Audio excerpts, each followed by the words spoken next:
Hello, my dear students. Hope you all will be fine, safe, and sound. Today, I bring another new topic for you people, especially for the ninth class students who are studying in the ninth class, and for those students who find this topic complicated and difficult. And today, I am here to make this topic very easy, very informative, and very interesting for you people.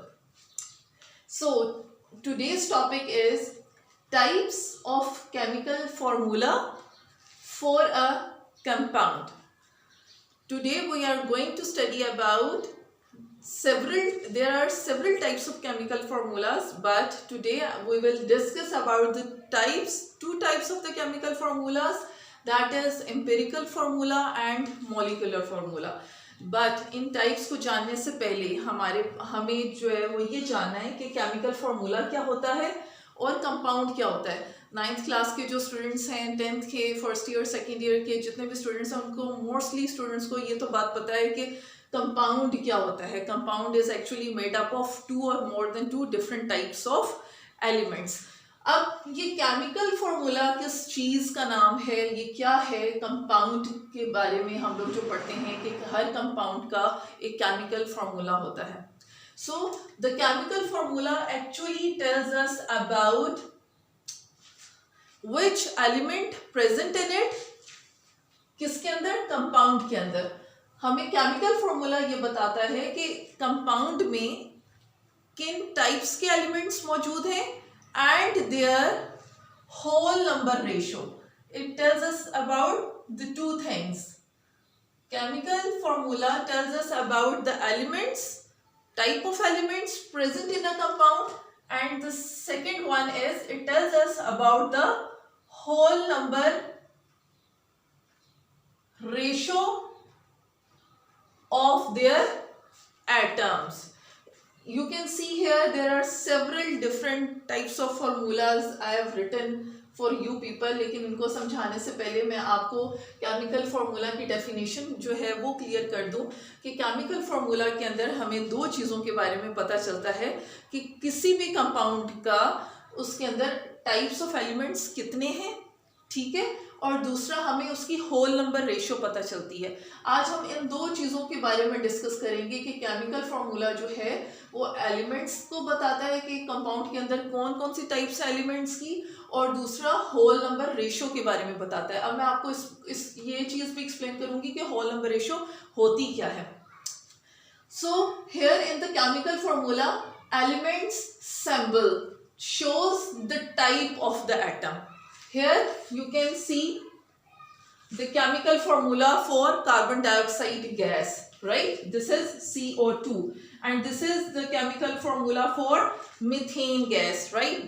That is CH4. अब मैंने first point जो है chemical formula का वो हमें बताता है इसके अंदर जो एलिमेंट का जो सिंबल है, एलिमेंट सिंबल क्या है? This C and this hydrogen is the element symbol.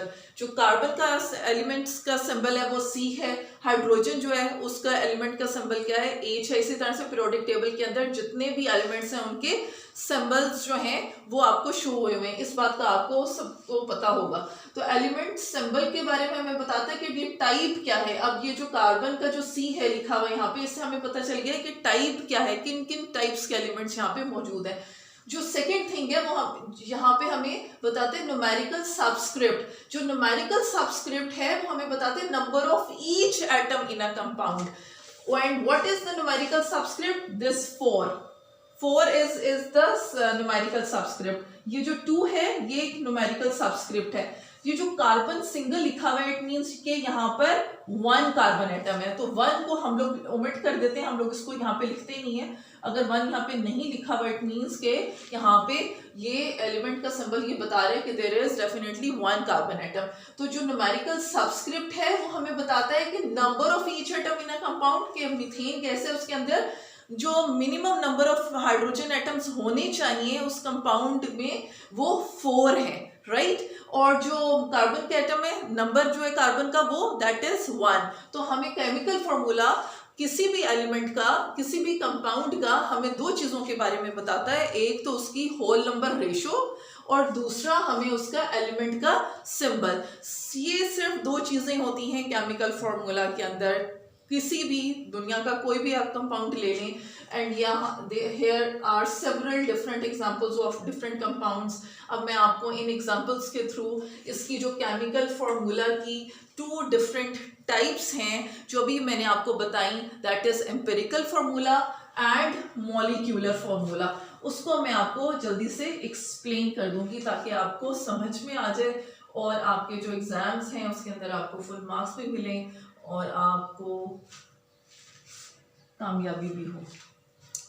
अच्छा, अब हमारे पास जो टू टाइप्स हैं वो क्या है, एक एम्पिरिकल फार्मूला है,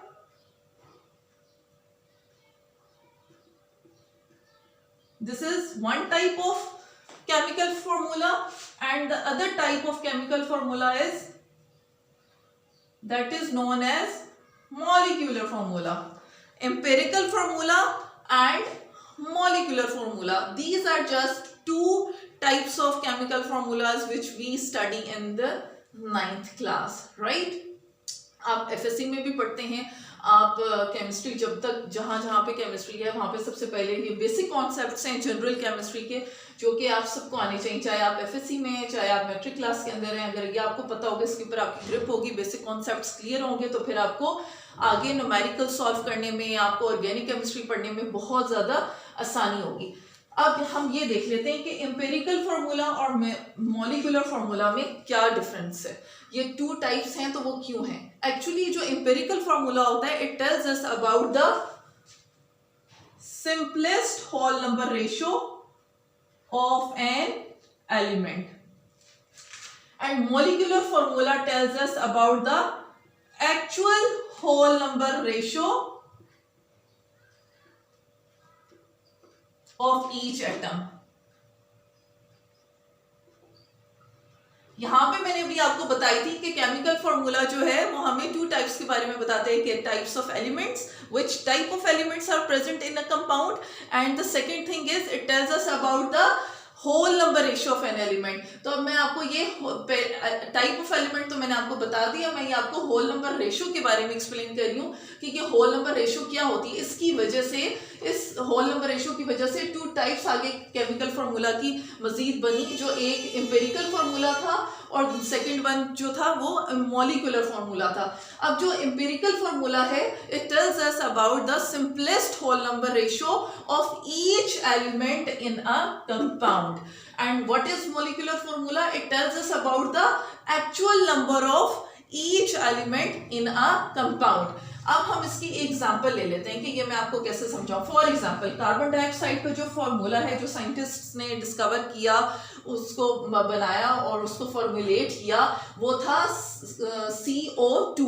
मीन्स के there should be one carbon atom and two oxygen atoms in one carbon dioxide molecule, right?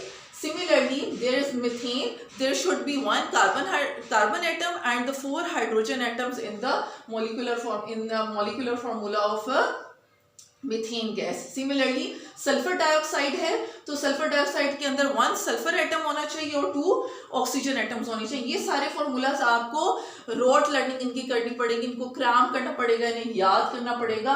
और इसमें क्या है कि सिंपलेस्ट होल नंबर रेशियो हमें ये बताता है और हमें एक्चुअल होल नंबर रेशियो के बारे में बताता है। अब ये सिंपलेस्ट और एक्चुअल होल नंबर रेशियो क्या है, फॉर एग्जांपल यहाँ पे आपको ये कैफीन का फॉर्मूला लिखा हुआ नजर आ रहा होगा, मैंने यहाँ पे स्पेलिंग भी इसके लिख दी है और इसका फॉर्मूला बहुत इंपॉर्टेंट है, ये आपको एमसीक्यूज में और शॉर्ट क्वेश्चंस के अंदर ये आता रहता है, इसलिए आप इसको याद कर लें। अब ये जो कैफीन का फॉर्मूला है ये है C8H10N4O2, this is the actual molecular formula of caffeine. अब अगर हम इसको सिंपल करना चाहें तो हम इसको 2 से डिवाइड कर सकते हैं। ये कैसे होगा 2 से डिवाइड? CHN और ये O है। अगर हम इसको 2 से डिवाइड करें इस पूरे इसको, तो C8 है, C4 2 4 8, 2 5 10, 2 2 4 and 2 1 2। तो हमने इसको, आप लोगों ने मैथ्स के अंदर ये रेशियोज जो है वो निकाली होंगी, इसके अंदर क्या है, हम लोगों ने इसको 2 से डिवाइड कर दी। अब ये सिंपलेस्ट नंबर है।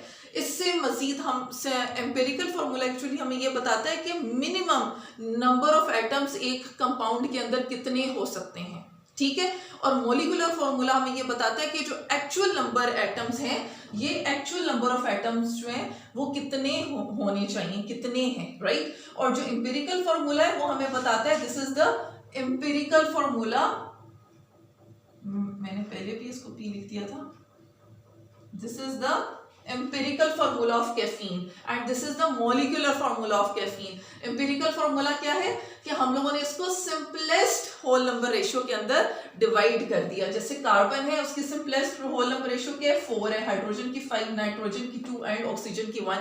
इससे ज्यादा कम आप लोग इसके अंदर इसको मजीद इससे कम आप नंबर ऑफ एटम्स नहीं कर सकते, ठीक है। तो ये हो गया simplest whole number ratio and this is the actual whole number ratio. अब आप यहाँ पर आ जाए, बहुत सारे कंपाउंड्स और एलिमेंट्स ऐसे हैं जिनकी एम्पिरिकल फॉर्मूला और मॉलिक्यूलर फॉर्मूलाज जो हैं वो सेम होंगे। जैसे कि for example carbon dioxide gas, तो इस कार्बन डाइऑक्साइड के अंदर सिंपलेस्ट नंबर ऑफ कार्बन जो है वो 1 ऑलरेडी 1 है, ऑक्सीजन जो है ये भी 2 है। तो यहाँ पे 1 और 2 को किसी एक टेबल के साथ आप लोग डिवाइड नहीं कर सकते हो। तो इसी तरह से यहाँ पे मीथेन गैस जो है, इसका भी जो सिंपलेस्ट एक नंबर, मिनिमम जो कार्बन एटम है, मिनिमम जो एलिमेंट है उसका नंबर ऑलरेडी यहाँ पे 1 लिखा हुआ है, और हाइड्रोजन का जो है वो 4 है। ये भी किसी एक डिजिट से डिवाइड नहीं किए जा सकते। तो इसका, इन दोनों एलिमेंट्स का आप यहाँ पे देख लें, सल्फर डाइऑक्साइड भी है, वाटर भी है, ये सारे जो कंपाउंड्स हैं इनको आप लोग मजीद सिंपलर फॉर्म के अंदर कन्वर्ट नहीं कर सकते इनकी रेशो को। तो यहाँ पर इनके जो मॉलिक्यूलर फॉर्मूलाज हैं और इन 4 कंपाउंड्स के empirical formulas and molecular formulas, they are all same, right. तो अब आपको ये पता चल गया होगा कि मॉलिक्यूलर फॉर्मूला क्या होता है, जो हमें बताता है एक्चुअल होल नंबर रेशियो के बारे में, और empirical formula tells us about the simplest whole number ratio. अब आपको सिंपलेस्ट और एक्चुअल होल नंबर रेशियो के बारे में जो डिफरेंस है वो आई थिंक आपको क्लियर हो चुका होगा और क्लियर हो जाना चाहिए। इसी तरह से यहाँ पे जैसे अमोनिया गैस है, ये भी क्या बता सकते हैं कि इसके अंदर ये भी क्या सिंपलेस्ट, इसका एम्पिरिकल फॉर्मूला और इसका जो मॉलिक्यूलर फॉर्मूला है, क्या ये सेम है? डेफिनेटली अमोनिया का भी सेम है। क्यों? क्योंकि उसको आप मजीद सिंपलर फॉर्म के अंदर डिवाइड नहीं कर सकते। अब आप यहाँ पर ये देखेंगे फॉर्मूला है ग्लूकोज का। तो ग्लूकोज का जो molecular formula that is C6H12O6, जो कि साइंटिस्ट ने उसको फॉर्मुलेट किया, राइट। इसी तरह से बेंजीन का जो है वो है C6H6, ये हाइड्रोजन पर ऑक्साइड है, इसका H2O2 है। तो अब क्या हम इनको मजीद सिंपलर फॉर्म के अंदर कन्वर्ट कर सकते हैं? क्या हम इनके एम्पिरिकल फॉर्मूलाज कैलकुलेट कर सकते हैं? डेफिनेटली कर सकते हैं। क्यों? क्योंकि ये जो बेंजीन है इसको आप डिवाइड कर सकते हैं, 6 1 6 एंड 6 1 6। तो बेंजीन का जो एम्पिरिकल फॉर्मूला है वो क्या होगा? Carbon and hydrogen, 1 carbon atom and 1 hydrogen atom CH। Similarly यहाँ पे हाइड्रोजन परऑक्साइड है, तो इसको भी आप 2 से डिवाइड कर सकते हैं। जो 2 से डिवाइड करेंगे तो यहाँ पे क्या होगा? HO आ जाएगा। तो मिनिमम जो नंबर ऑफ एटम्स हैं हाइड्रोजन परऑक्साइड के अंदर, वो यहाँ एक हाइड्रोजन एटम हो सकता है और एक ऑक्सीजन एटम हो सकता है। इसी तरह से यहाँ पर ये ग्लूकोज है। अब ग्लूकोज को जब आप डिवाइड करते हैं तो यहाँ पे 6 1 6, 6 2 12 एंड 6 1 6। तो यहाँ पे आपके पास जो रेशियो है वो 1:2:1 की आ जाती है। यहाँ पर इसकी जो रेशियो है वो 1:1 आ जाती है। जो ये है इसका फॉर्मूला जो है, इसकी जो रेशियो होगी वो 2:1 होगी, ये एम्पिरिकल फॉर्मूला की। और इसका मॉलिक्यूलर फॉर्मूला एम्पिरिकल सेम है। इसकी जो रेशियो है वो क्या है? 1:2। अब मीथेन गैस की क्या है? 1:4। 1 क्या है शो करा हमें? Carbon, number of carbon atoms, and 4 it shows us the number of hydrogen atoms. इसी तरह से कार्बन डाइऑक्साइड की जो रेशियो है वो क्या है यहाँ पे? 1:2। अमोनिया जो गैस है इसकी रेशो क्या है 1:3। क्या हम इसको मजीद सिंपलर फॉर्म के अंदर कन्वर्ट नहीं कर सकते? इसी तरह से यहाँ पे ग्लूकोज है, ग्लूकोज की जो रेशो है वो 1:2:1 है। This is the empirical formula, और जो इसका मॉलिक्यूलर फार्मूला है वो C6H12O6 है। इसी तरह से यहाँ पे हाइड्रोजन पेरोक्साइड है, हाइड्रोजन पेरोक्साइड की जो रेशो है आप उसको मजीद सिंपलेस्ट फॉर्म में अंदर क्या कैसे कन्वर्ट कर सकते हैं, 2 से डिवाइड करके, तो यहाँ पे इसकी रेशो क्या आ जाएगी 1:1। आई थिंक अब आपको ये जो टॉपिक है वो क्लियर हो जाना चाहिए। इसी तरह से यहाँ पे एस्पिरिन है, एस्पिरिन जो है इसका भी मॉलिक्यूलर फार्मूला आप लोग इसको भी याद कर लें, क्योंकि ये भी बहुत ज़्यादा एग्जाम्स के अंदर आता रहता है, बहुत इंपॉर्टेंट है इसका फार्मूला, एमसीक्यूज में स्पेशली बहुत ज़्यादा आता है। और ये जो ये एसिटिक एसिड का है, तो एसिटिक एसिड जो है इसको भी आप मजीद सिंपलर कर सकते हैं फॉर्म के अंदर, 2 1s 2, 2 2s 4 एंड 2 1s 2। तो 1:2:1 जो है इसका एम्पिरिकल फार्मूला है, और जो मॉलिक्यूलर फार्मूला है वो 2:4:2 है। तो ये मॉलिक्यूलर फार्मूलाज आपको याद करने होते हैं, और जो एम्पिरिकल फार्मूलाज हैं आप उनको डिवाइड करके किसी भी स्मॉलेस्ट डिजिट के साथ आप डिवाइड करते हैं, और जो आपके पास एंड पे रिजल्ट आता है वो आप उसको यहाँ पे लिख देते हैं, तो आपके पास एम्पिरिकल फार्मूला आ जाता है। इसी तरह से जो एस्पिरिन है इसका जो मॉलिक्यूलर फार्मूला है और एम्पिरिकल फार्मूला जो है वो सेम रहेगा। वो क्यों रहेगा? वो इसलिए